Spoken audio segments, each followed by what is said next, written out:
You're looking at one of the very first pieces of educational technology ever created. Sidney Pressie in the early 20th century built this testing machine, which later became known as the teaching machine.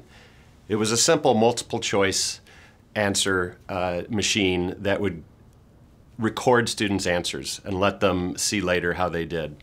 The big advance for Professor Pressie was to restrict the students' progress until they were able to give a correct answer. The early studies on this showed that students actually learned from this, and that's when it became known as the teaching machine. Almost 100 years later, educational technology has come a long way. It's truly an exciting time to be doing research in this field. The purpose of my talk today is to talk to you about some of the exciting things that are happening, both within educational technology, outside of educational technology, that can have an impact on what we're doing in education. If you watch children today, if you look at their self-directed choices, how they spend their free time, you'll learn a great deal about what matters to them, what it takes to engage them and create interest. And so my hope today is to show you a little bit of this and walk you through some major projects that I think are on the cusp of having a great impact. First, let me frame a little bit of where I'm coming from. When we think about experiences in general, and specifically learning experiences, it's somewhat useful to think about these two ideas. One is future value, and the other is meaning. So we want our educational interventions to have future value. And what that simply means is that this experience will help you at some time down the road. This is going to come in handy. And the second piece is meaning. These are the things that matter to us. There's an emotional investment in certain experiences. And so when we think about these in isolation, we might think about algebra. Kids are told this has future value. They study algebra, some harder than others, but it may not particularly have meaning to many of them at the beginning. But then if we go on the internet and we look at what kids are looking up and what makes them smile, we might find things like this, where school is misspelled on the road. Maybe not a lot of future value, maybe some if you think about spelling, but in general, a lot of times meaning is not exactly the same as having future value. So one way to think about this talk is that we're moving towards this intersection. We're thinking about the design and the creation of educational experiences that meet both of these needs for learners. And so if we look at the title of my talk, it's the orchestration of learning experiences. And so looking up the definition of orchestration, I'm choosing the second one, and you can imagine what number one is. But the second one is particularly interesting to me. It says, arrange or direct the elements of a situation to produce the desired effect, especially surreptitiously. So I'll come back to the surreptitiously part in a minute. But I want to first start with that when you hear the word orchestrate, you probably think of this. This is Philip Mann from the Arkansas Symphony Orchestra, a wonderful picture of him immersed in his skill, directing the orchestra and producing an experience for those who attend.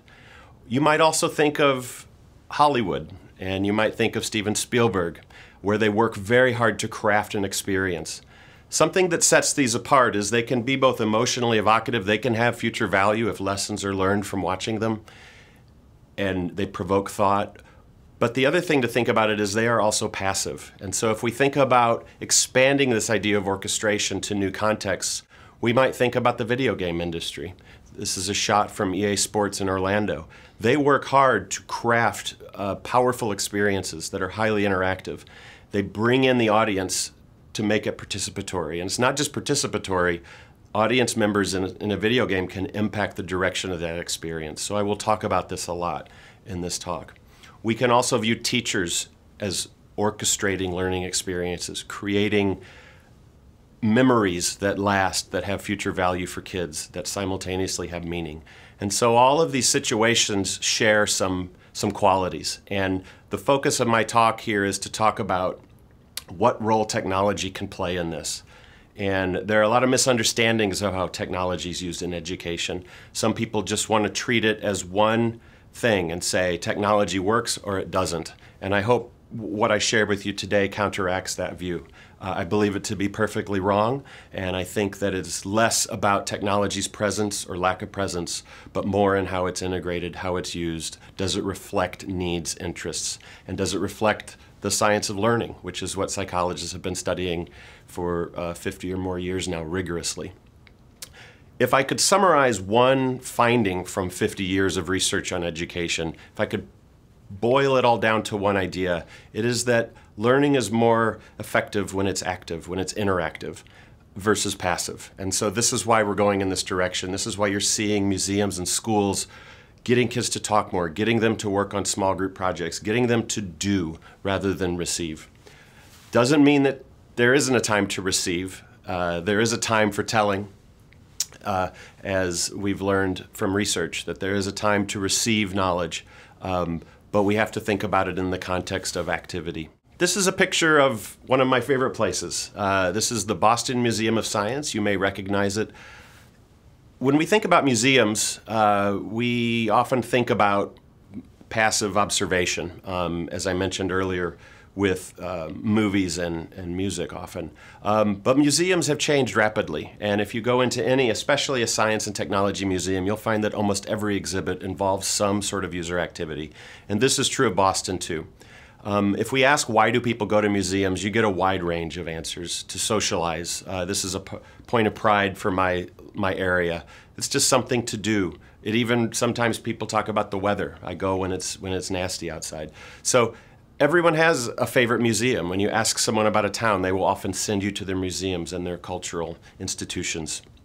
But in Boston, it's incredibly active. And I'll point out one thing about this picture that I really like. And so they've shown a picture there of, or in the museum is actually Anakin's spaceship from the Star Wars prequel movies. And I learned something that day that I still remember. This is back in the 2000s when I went.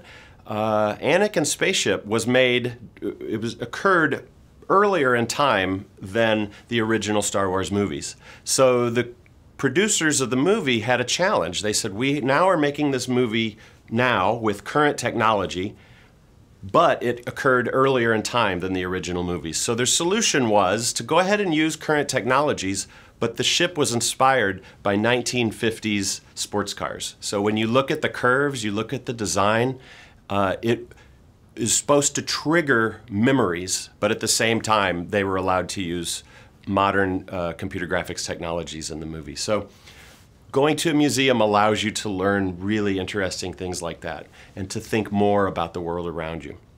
So when you look around this space, you see a little stage down there in the middle. You see in the lower part is an X-ray exhibit that shows you how X-rays works and teaches you about the risks of radiation and so on. So these are busy places. And so I want to tell you, in this talk, I will show you a little bit of some of the stuff I've done, and I'm also going to talk about related work that's gone on. One of my favorite projects I've ever worked on in my life. This is work I did at the University of Southern California several years ago. And instead of showing you the actual result of the project, I wanted to first show you these children. These are fourth grade students from a Boston school. And the looks on their faces, their intrigue and their interest just says it all. This moment was the payoff for all of our years of work to create this exhibit. And we didn't just create it and hand it off. We did this in close collaboration with educators, staff, and researchers at the Boston Museum. So this was a really intriguing project, both from a research point of view and an impact point of view, where we could actually go and see it working on kids. So what it is we built virtual humans, and that was one of the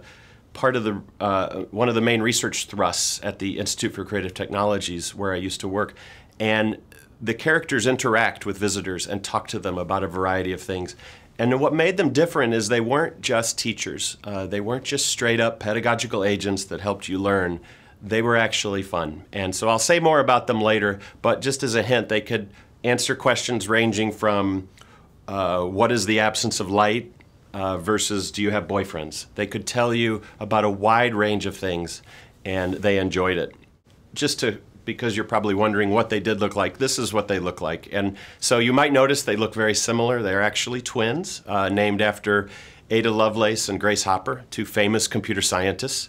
That was one of our first goals, was to communicate the very interesting fact that two of the most important computer scientists of all time were female. And so we chose our role models, Ada and Grace, very carefully, and the twins were inspired by them. And the other thing to note is that as twins, we only had to scan, so this is a scan of a human model that was chosen very carefully working with visitors to the Boston Museum of Science. We only had to scan one person to get two characters. So it reminds me of the Ray Romano joke. He said he had twins, it saves money on photographs. So Ada and Grace were an exciting project to work on. Another part of it I'll share with you now is what was called the science behind. And so sorry for being in my own picture twice here, but these are kids very interested in what you could do after talking to the twins, or before. Either way was fine. You could go around to the side and watch the AI software running, and it basically lifted the hood on the speech recognition, on the question answering engine. You could also watch the graphics being rendered. So this was to show kids there's no magic. There was a door with the computer behind it that we intentionally put a window on the door so kids could see there's a computer back there. And so the science behind, this was one of our lessons learned. We had a fairly low percentage of people that actually chose to go around or even knew it was there. So we had about a 30% visit rate to the science behind. So if we were to do this again, we might even put that up first. We might do something to make it much more prominent. But for the ones who went there, they stayed. They watched it working. And here's a close-up of what you see. These are potential answers. We've got the rendering happening on the right screen there, the speech recognition on the lower part of that screen. Kids really enjoyed. They could hear what the person talking to the characters would say and see what the computer thought they said. I also want to note this came out right around the same time as Siri. So we were able to talk about Siri. What if Siri had a body? How would that enhance their communication with gestures, with facial expressions, with emotions? And you may have noticed Siri became, after she was in popular culture for a while, they added personality to her. So this is the natural direction for us to go with computer interfaces, is to make them more social. In fact, the name of this was Interfaces for the museum floor.